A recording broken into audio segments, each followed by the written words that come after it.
Bom dia, senhoras e senhores, e obrigada por aguardarem. Sejam bem-vindos à teleconferência da Odontoprev para a discussão de resultados referente ao primeiro trimestre de 2021. Estão presentes hoje conosco os senhores Rodrigo Bacelar, diretor-presidente, e José Roberto Pacheco, diretor financeiro de Relações com Investidores da Odontoprev. Informamos que esse evento está sendo gravado e que todos os participantes ouvirão a teleconferência durante a apresentação da Odontoprev. Em seguida, iniciaremos a sessão de perguntas e respostas, quando mais instruções serão fornecidas. Caso algum dos senhores necessite de alguma assistência durante a teleconferência, queiram, por favor, solicitar a ajuda de um operador digitando *0.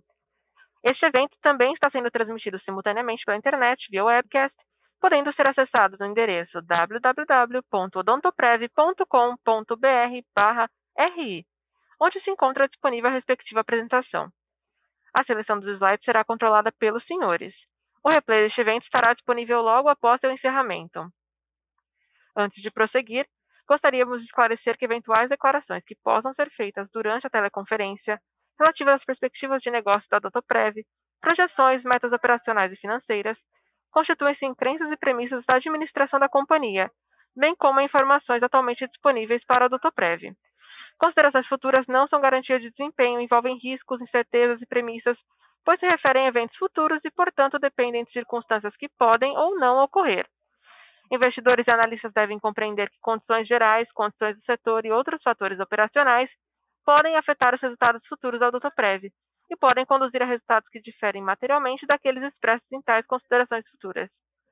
Gostaria agora de passar a palavra ao senhor José Roberto Pacheco, que iniciará a apresentação. Por favor, senhor Pacheco, pode prosseguir. Olá, bom dia a todos, sejam muito bem-vindos. Muito obrigado pelo interesse e confiança, nós somos a Odontoprev. Bom, gostaria aqui de agradecer a participação nesta conferência telefônica da companhia, que inaugura o ciclo de resultados do setor de saúde no ano, para apresentarmos a performance do primeiro trimestre. Bom, dando início à apresentação, no slide 3, vemos dados da ANS desde 2006, onde os planos odontológicos, segmento de negócios ainda incipiente, apresentou crescimento contínuo, adicionando mais de 20 milhões de beneficiários, o dobro do aumento de 10 milhões de vidas dos planos médicos, segmento de mercado mais maduro. Já especificamente em 2021, vemos a retomada das adições no setor de saúde e dental após as quedas originadas pela pandemia e a consequente recessão, com um crescimento de 366 mil clientes nos planos dentais, superando 27 milhões de beneficiários ao final de fevereiro. Bom, conforme o nosso próximo slide, o slide 4, nós podemos ver a receita e o ticket médio dos principais planos odontológicos no Brasil. Nós demonstramos as carteiras Odontoprev nos segmentos corporativo e massificado, com expressiva liderança em ambos. Próximo slide, o slide 5, pelos dados da ANS, nós vemos a presença da companhia em todas as regiões do Brasil, em operação genuinamente nacional, rede credenciada em mais de 2.500 municípios e contando com canais exclusivos de distribuição. Próximo slide, o slide 6, nós mostramos a adição líquida de 33 mil novos beneficiários no trimestre, com destaque para os canais bancários, em particular no segmento massificado de pequenas e médias empresas e planos individuais. Vale lembrar, o primeiro trimestre é sazonalmente mais lento em adições na década, não devendo ser comparado aos demais trimestres. Nosso slide seguinte, o de número 7, nós vemos a evolução trimestral da receita com crescimento sequencial de 1% e de 5% desde o terceiro trimestre de 2020, após os duros impactos da pandemia no segundo trimestre de 2020, que retraíram as carteiras massificadas durante a primeira metade do ano passado. Nosso próximo slide, slide 8, nós demonstramos a execução da estratégia de longo prazo. Nós vemos que a receita do segmento corporativo, de R$ 874 milhões em 2014, cresce 16% em 6 anos. Por outro lado, a receita do segmento massificado de 284 milhões de reais em 2014, apresentou crescimento de 17% ao ano no mesmo período, atingindo 741 milhões de reais nos últimos 12 meses, com margens superiores à indústria. Bom, nosso próximo slide, slide 9, nós observamos a sinistralidade por segmento, com melhora na sinistralidade sequencial e anual em todos os segmentos de negócio. A sinistralidade consolidada foi de 37,9% no trimestre, mais eficiente que a verificada em períodos anteriores.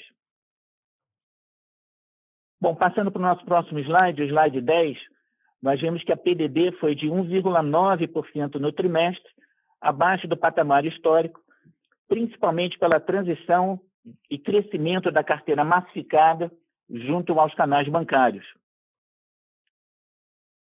Bom, passando agora para o próximo slide, o slide 11, vemos que com queda no custo de serviços, ganhos de eficiência nas despesas administrativas, menores despesas de comercialização e mais baixo PDD, houve um aumento do EBITDA em 42% na variação anual, com expansão de margem de 25% para 35%. Nosso slide seguinte, o de número 12, nós demonstramos que no primeiro trimestre de 21 a companhia gerou 124 milhões de reais de caixa, terminando o período com caixa líquido de 859 milhões de reais, sem nenhum endividamento. Bom, em reunião do Conselho de Administração realizada ontem, foi proposta a distribuição de dividendos intercalares no valor de 96 milhões de reais, totalizando 100% de payout no trimestre, via juros sobre capital próprio e dividendos. Bom, partindo aqui para o final dessa nossa rápida apresentação, conforme o nosso próximo slide, o 13, nós vemos o crescimento contínuo do número de acionistas pessoa física, o que para nós da Odontoprev é motivo de grande orgulho e satisfação, bem como de nossa base de investidores institucionais globalizada, como vemos no nosso último slide, o slide 14, com cerca de 88% das ações em circulação com investidores de mais de 30 países. Bom, mais uma vez, nós agradecemos a todos pelo interesse e confiança na Odontoprev. Gostaria agora de passar à sessão de perguntas e respostas nessa nossa prática de call de resultados de 45 minutos. Muito obrigado a todos. Com licença, agora abriremos a sessão de perguntas e respostas. Para fazerem perguntas, por favor, pressione *1. Nossa primeira pergunta vem do senhor Gustavo Miele, Itaú BBA. Oi, pessoal, bom dia. Obrigado pela apresentação. São duas perguntas bem rápidas aqui do meu lado, né? Primeira pergunta, Pacheco, assim, queria entender um pouco, se vocês puderem abrir, como que foi a performance de Meredith consolidada mês a mês nesse primeiro trimestre, né? A gente dá uma olhada nos dados da ANS e a gente teve a impressão de que janeiro e fevereiro foram meses bastante fortes para a companhia, mas quando a gente olha esse número aí reportado de 33 mil vidas, a gente teve a impressão de que março talvez tenha tido uma performance um pouco mais fraca. É razoável supor isso? Essa leitura faz sentido? Se vocês puderem comentar um pouco como tem sido a performance aí em abril, para a gente tentar entender um pouquinho a tendência para segundo tri também ajudaria, tá? Essa seria a minha primeira pergunta. E a segunda pergunta, eu queria mais entender um pouco a tendência do selling aqui, principalmente no individual, né? Sequencialmente, a gente vê que a performance tem sido bastante positiva nessa linha, então, se vocês puderem comentar um pouquinho o que tem ajudado aí a diluição dessa linha de despesa, ajudaria bastante também. Seriam esses dois pontos, pessoal. Muito obrigado. Gustavo, bom dia. Rodrigo falando aqui. Obrigado pela sua pergunta.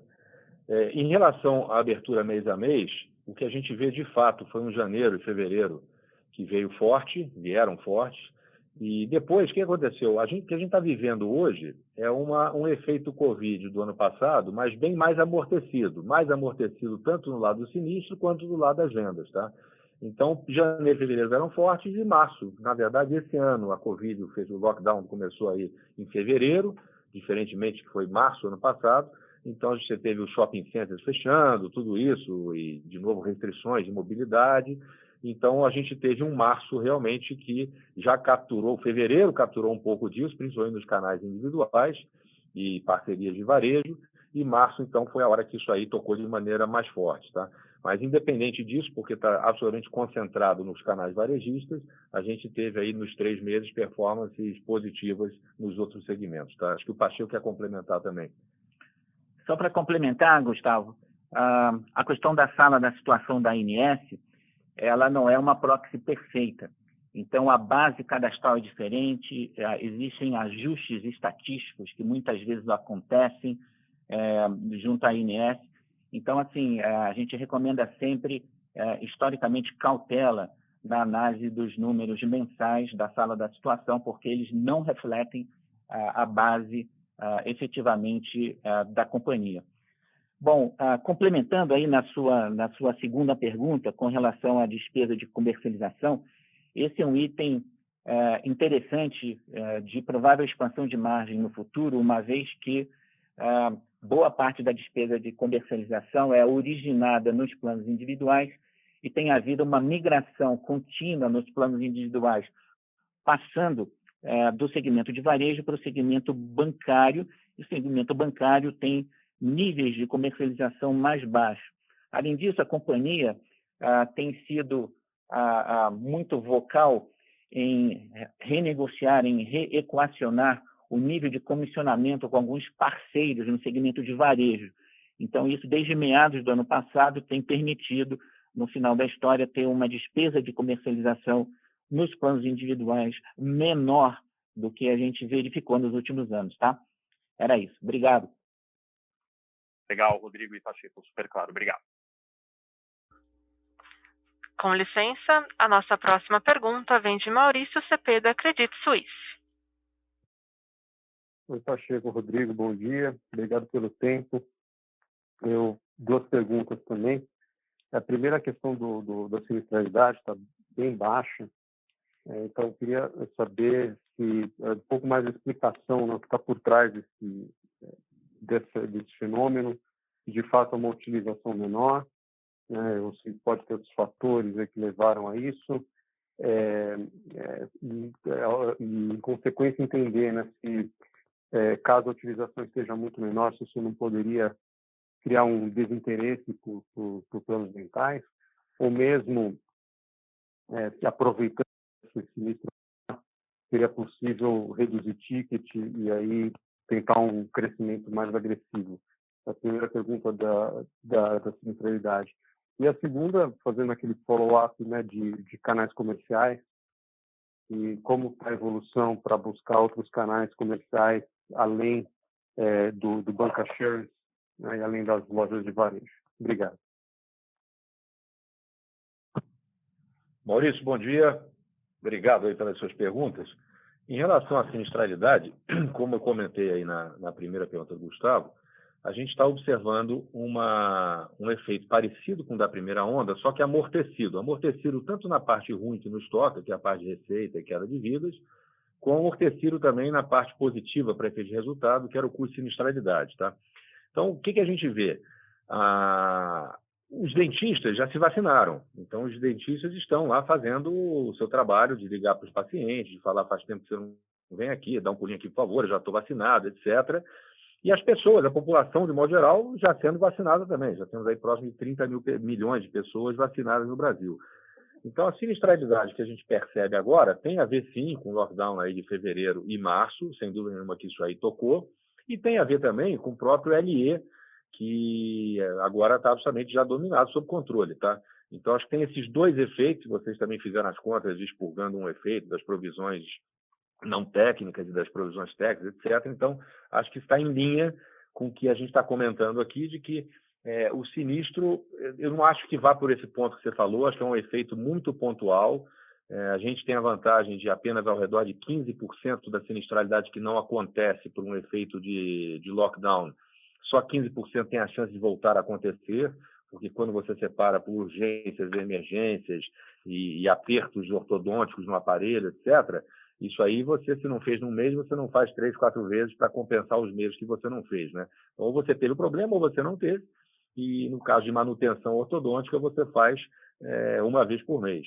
Então, a gente tem essa vantagem de não ter a demanda reprimida que volta nos meses subsequentes, né? Aproximadamente 15% é o que aqui na ponta do lápis, a gente olhando para as coisas que são passíveis de voltar, poderiam voltar.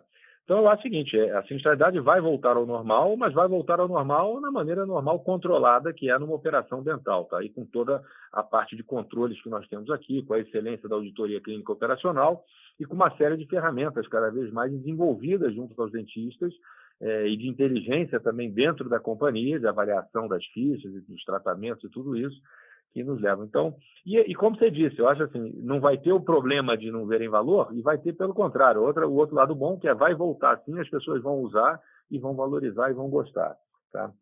Com relação a canais comerciais, é a vida de sempre, né? A gente tem aqui aqueles canais todos que vocês conhecem, tem o e-commerce, tem corretor, parceria com nossos corretores, tem a força de vendas próprias, tem parcerias com varejistas, tem canais bancários, tem a nossa operação white label com as operadoras de saúde. E isso continua em velocidade cruzeiro, que até fazendo aqui reflexo com a pergunta lá das Net Ads, o Gustavo também, isso tem trazido ótimo resultado. Quer dizer, o Pacheco mostrou hoje na apresentação inicial aquele quadrinho de incrementos de vidas. Então, a gente vem, de novo, se a gente expurgar o trimestre lá da pandemia, o segundo tri e o terceiro do ano passado, você pega aí os últimos 20 trimestres, são trimestres bastante encorajadores e interessantes, né? Então, é business as usual nisso, atividade comercial a todo vapor, cobrança, meta, visita, conversa, desenvolvimento de produto para conseguir atender aí os nossos beneficiários e parceiros, tá? Vou passar aqui para o Pacheco para ele complementar. Ô, Cepeda, bom dia. Só queria trazer aqui o aspecto da sazonalidade. Acho que ele está um pouco esquecido nos relatórios e não está sendo comentado. O modelo Odontoprev de negócios, ele tem na sazonalidade dois aspectos importantes. Primeiro, do lado comercial, tradicionalmente o primeiro trimestre na década, ou se quiserem 20 anos, é o trimestre de menor crescimento, tipicamente. É onde a atividade comercial é mais lenta. E em 2021 isso não foi diferente. O segundo aspecto é da utilização, e que se reflete na sinistralidade. O primeiro trimestre, né, dos anos, tipicamente também é trimestre de verão, é o trimestre de menor utilização do benefício. Não sem razão, a sinistralidade do primeiro trimestre costuma ser historicamente menor do que a sinistralidade dos trimestres seguintes. Então, tanto no aspecto crescimento de NERED, tanto no aspecto de sinistralidade, a comparação justa é a comparação anual, tá? Então, assim, como o Rodrigo comentou, acho que a gente está num período de baixa utilização, não só pelo trimestre específico do ano, mas também pelo momento de distanciamento social. E acho que a beleza do modelo odontológico é da segurança e da previsibilidade da retomada educada, né, e gradual da frequência ao longo do ano, o que é bastante diferente e o oposto do que está sendo presenciado junto aí aos planos de saúde, conforme os dados da ANS têm demonstrado na utilização dos planos médicos. Era só isso, tá bom? Obrigado. Eu que agradeço, obrigado. Com licença, a nossa próxima pergunta vem de Eugênia Cavalheiro, Banco JP Morgan. Oi, bom dia, Rodrigo. Bom dia, Pacheco. Espero que vocês estejam bem. A primeira pergunta que eu queria fazer por aqui é em relação à tendência do ticket. Então, a gente tem visto o ticket caindo. Queria entender se vocês poderiam explicar para a gente como a gente pode esperar isso nos próximos trimestres e também se vocês poderiam dar uma perspectiva de como a vida nova está entrando versus as vidas já existentes do portfólio.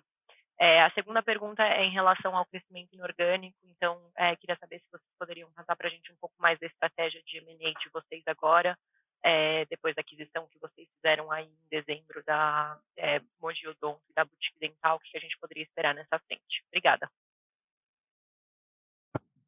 Oi, Eugênia. Bom ponto esse que você está trazendo. A resposta do ticket, ela tem diferentes cores dependendo do segmento.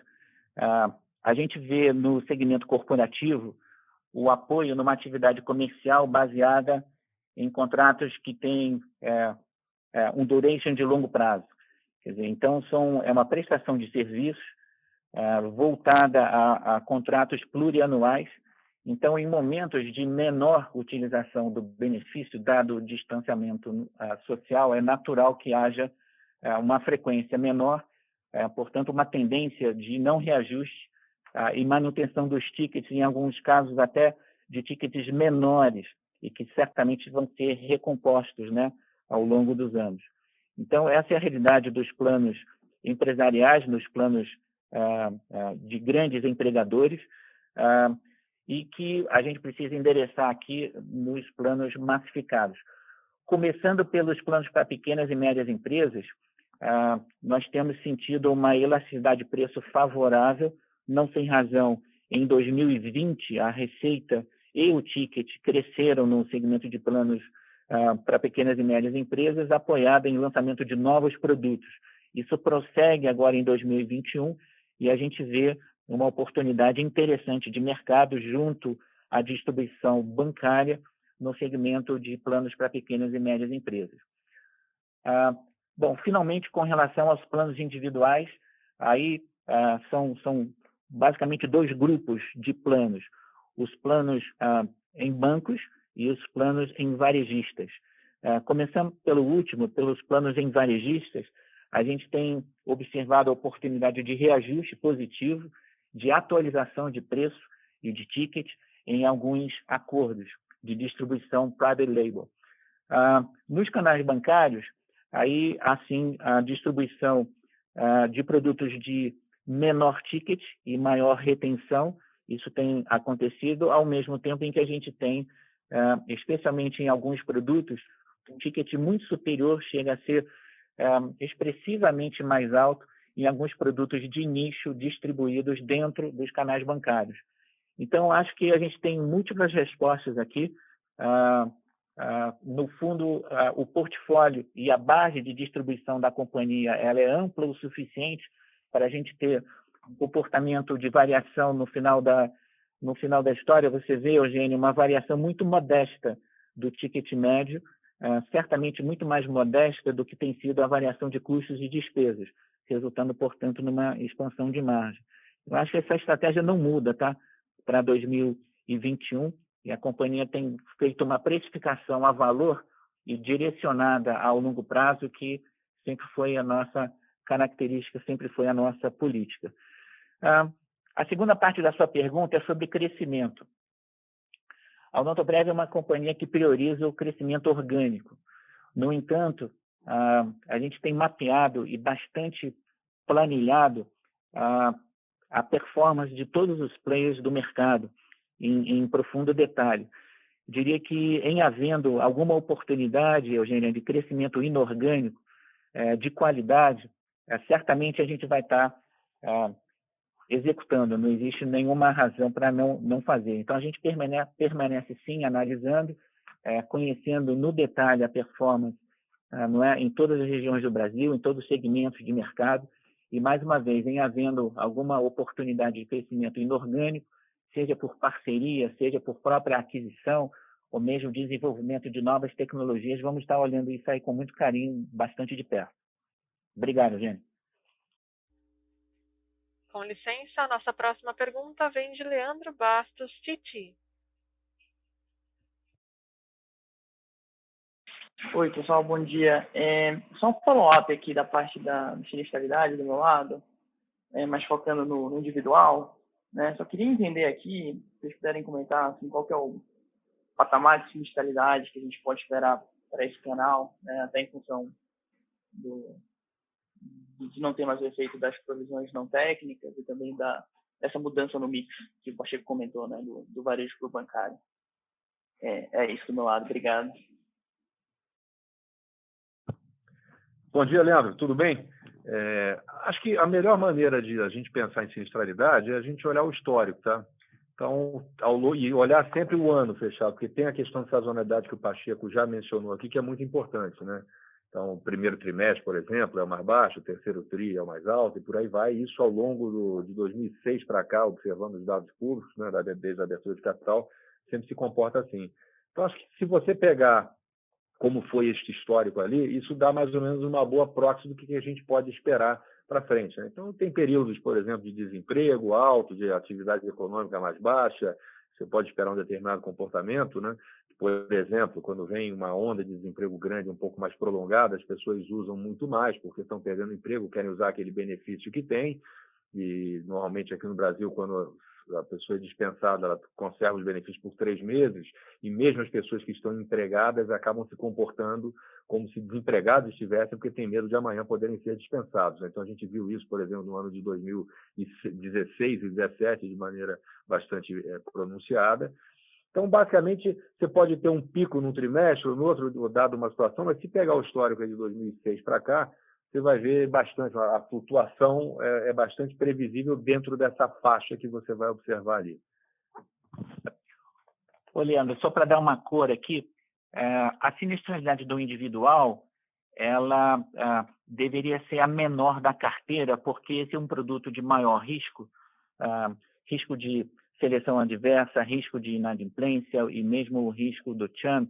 Não sem razão, ele tem um ticket bastante mais elevado, que responde à tua pergunta, que traz, então, a sinistralidade para baixo. Acho que, no fundo, o que é importante a gente dividir com todos aqui hoje é que a sinistralidade dos planos individuais, durante 2020, ela foi atípica e ela permaneceu muito acima do padrão histórico. A razão foi a maturação daquela carteira de produtos de livre escolha junto ao canal bancário, que tiveram esse ciclo, que agora está praticamente na reta final, de utilização inadequada. Então, a gente vê, em consequência, a sinistralidade dos planos individuais voltando para o patamar histórico, que é um patamar mais atrativo e mais baixo do que foi em 2020. Tá? Então, uma das razões para a sinistralidade consolidada da companhia ter sido mais baixa agora, no primeiro trimestre, sem dúvida, foi a contribuição dos planos individuais, que estão gradualmente voltando ao padrão histórico de menor sinistralidade em comparação ao PME, em comparação aos planos individuais, tá? Ótimo, Pacheco. Obrigado. O patamar histórico do individual seria mais que 2018, né? Antes desses impactos dessa carteira. É por aí? Anterior acho que colocando aí anterior a 2019, eu acho que está bem colocado, é um padrão que é mais próximo aí do que a gente está esperando aí para os próximos anos. Tá bom. Obrigado, Pacheco. Obrigado, Rodrigo. Bom dia. A nossa próxima pergunta vem de Vinícius Ribeiro, UBS. Pessoal, bom dia a todos. Obrigado por pegarem a pergunta. É só uma, na verdade. A gente tem visto aí nos últimos trimestres uma manutenção de D&A um pouco mais baixos dos históricos, né? Eu imagino que tem um pouco a ver com a dinâmica de pandemia, mas também digitalização que vocês já comentaram no passado.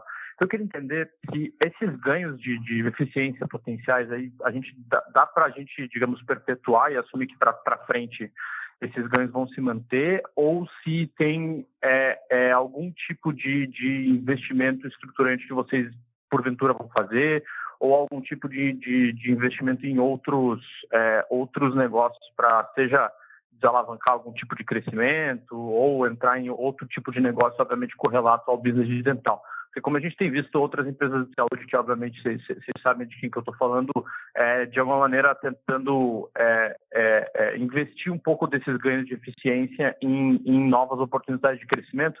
Então, eu só queria entender se, no caso de vocês, estrategicamente faz sentido a gente pensar nisso, ou a gente pode imaginar que o nível de retorno, de fato, vão ficar mais altos numa situação mais normalizada. Seria isso. Muito obrigado. Vinícius, bom dia. Rodrigo.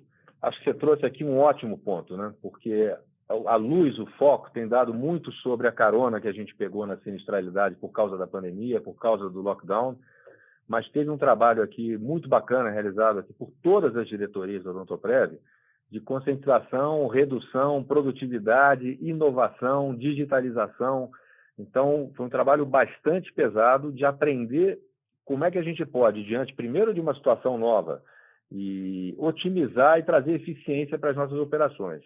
Então, a gente tem aqui todos os comitês de priorização de projetos de tecnologia, criação de esteiras. A gente, há 2, 3 anos atrás, tinha 3 esteiras de desenvolvimento de projetos. Nós temos hoje 18 esteiras, os famosos squads aqui, e segmentados por área, toda a parte de regulação legal, demandas legais, todas as esteiras para atender corretores, para atender as empresas, para atender os nossos processos comerciais, os beneficiários, acima de tudo.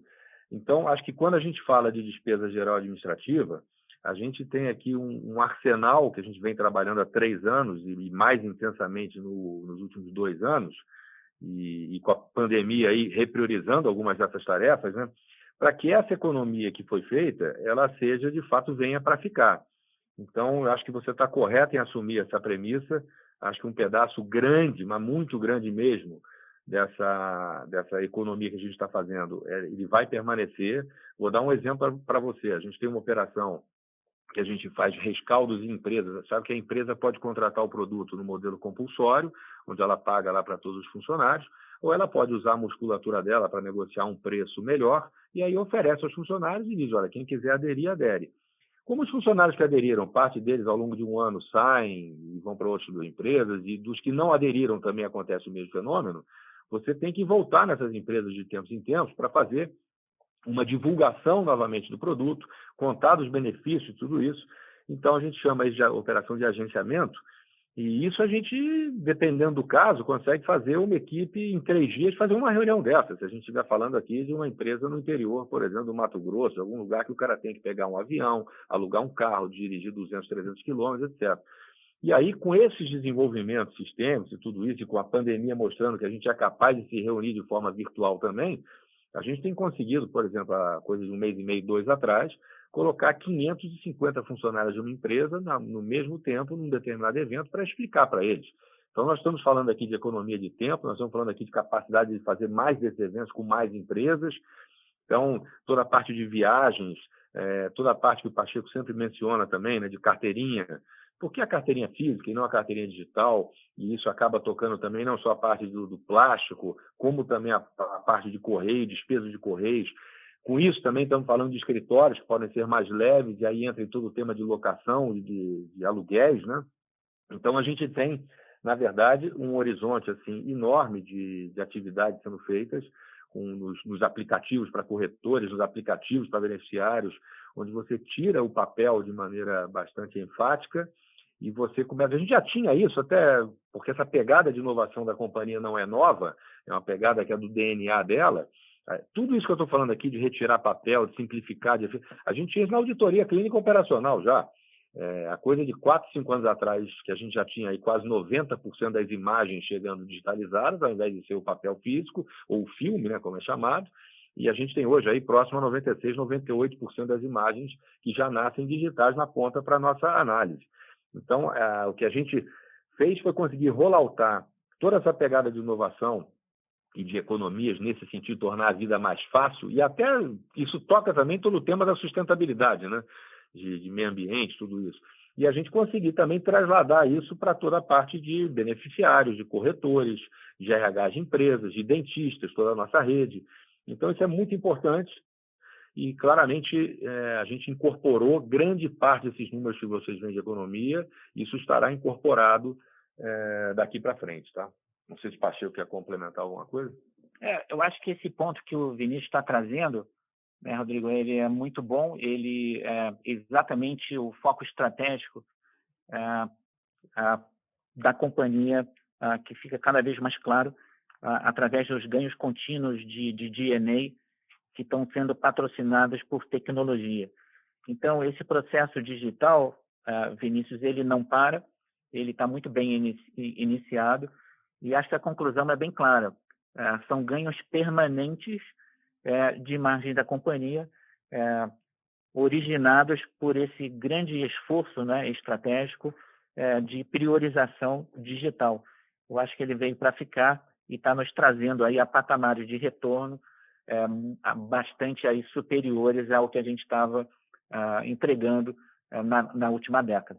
Ô Pacheco, esse assunto é motivador, né? E aí a gente já comentou aqui de coisas mais tangíveis, como aluguel, como envio de papel, correio, viagem, etc. Mas a gente poderia também comentar de inteligência artificial aplicada na auditoria clínica operacional. A empresa acabou de ganhar o prêmio de melhor executivo de TI na semana passada, pelo IT Media, com uma solução, por exemplo, de produtividade. Então, ao implantarmos mais um módulo de inteligência artificial para fichas de baixa complexidade na auditoria clínica operacional, a gente consegue aí economizar 100 mil horas de análise por ano, onde você pode direcionar essas horas para análises mais complexas dos procedimentos de alta complexidade, ou mesmo traduzir isso em economias, em eficiência de despesa de pessoal na companhia. Então, a gente tem essa pegada aí forte e que vai tocando todas as... Podia falar, por exemplo, na área do Pacheco, em várias outras, na financeira, etc., a utilização de robôs, os famosos RPAs, cada vez mais intensos. E, então, todo trabalho que tem alta frequência e baixa complexidade, a gente tem um mapeamento extenso aqui na companhia para identificar essas oportunidades e introduzir os famosos robozinhos, então, que substituem um trabalho mais mecânico, né? Então, Vinícius, acho que sua pergunta foi ótima. Acho que não é só carona na sinistralidade, esse tem um trabalho bastante importante aqui, abraçado pelas diretorias da companhia, que trazem, então, essa visibilidade maior nas despesas gerais administrativas, né? PDD, o controle que é feito hoje em cima de PDD, principalmente na operação de varejo, que não é uma operação fácil, é uma operação complexa, grande, espalhada pelo Brasil inteiro, com inúmeros parceiros. Então, acho que são várias frentes, só para tocar aqui, que são várias frentes que a gente atua nesse sentido, tá? Obrigado aí pela pergunta. Perfeito, pessoal. Eu que agradeço aí pelas respostas complexas. A nossa próxima pergunta vem de Caio Moscardini, Morgan Stanley. Oi, pessoal, bom dia. Eu gostaria de fazer um follow-up sobre a questão da utilização do individual com relação às provisões adicionais que vinham sendo construídas por conta do produto de livre escolha. Só para deixar claro, eu gostaria de entender se isso já ficou para trás e daqui para frente a gente não deve ter mais esse tipo de provisão adicional, ou ainda existe um risco de ver um pouco mais de provisões aí nos próximos trimestres. E uma segunda pergunta, o caixa continua bastante robusto, então eu queria entender um pouco da estratégia. Vocês pretendem manter o nível de payout em 100% por um período mais longo de tempo, ou existe a possibilidade de ter aí um dividendo extraordinário? Obrigado. Caio, bom dia. Vou responder a primeira aqui da utilização do individual e passo a segunda para o Pacheco, tá? O LE, o livre escolha, ele de fato está dominado. Ele está hoje já em patamares normais, tá, de sinistralidade. Lembrando aqui que a gente fez alterações no produto, a gente descontinuou, como a gente já mencionou aqui em outros calls, descontinuamos alguns dos produtos que eram os problemáticos, lançamos ele repaginado e aí sim mais ajustado à realidade, com tabela diferente, com rede diferente, com segmentação de mercado diferente, com travas mais efetivas na compra do produto, com número de dependentes que poderiam adquirir, enfim, uma série de medidas que foram tomadas aqui para controlar. Então, o que a gente tem hoje é aquela primeira safra de produtos lá já controlada, um patamar normal, e a segunda, que são esses produtos novos, repaginados com esses ajustes, se comportando absolutamente dentro do esperado em termos de sinistralidade, tá? Ô, Caio, bom dia. Vou endereçar aqui a tua pergunta aí sobre o caixa. A posição do final do trimestre, sem dúvida, ela foi robusta. A geração de caixa tem sido um diferencial do modelo de negócios da Odontoprev. É nossa prática, sim, manter 100% de payout todos os trimestres, divididos entre juros sobre capital próprio e dividendos, não é, com pagamentos imediatos, né, bastante rápidos. E a novidade, né, que a gente vem, né, dividindo aí com vocês é um programa de recompra aberto e que é complementar a prática de dividendos da companhia. Então, vamos executar os dois, o modelo de negócios da companhia e a estrutura de capital da companhia assim o permite. Então, nós permanecemos com a plena intenção de estar contando aí com as duas ferramentas ao longo aí dos próximos trimestres. Perfeito, muito obrigado, pessoal. Bom dia. Lembrando que para fazer perguntas, basta digitar *1. Sem mais perguntas, encerramos agora a sessão de perguntas e respostas. Eu gostaria de passar a palavra ao senhor José Roberto Pacheco para as considerações finais. Bom, agradecer a presença de todos. A gente permanece bastante otimista aí com as oportunidades pela frente. Deixar aqui um abraço e um bom dia. Até o nosso próximo evento. A teleconferência de resultados da Odontoprev está encerrada. Agradecemos a participação de todos e tenham um bom dia. Obrigada.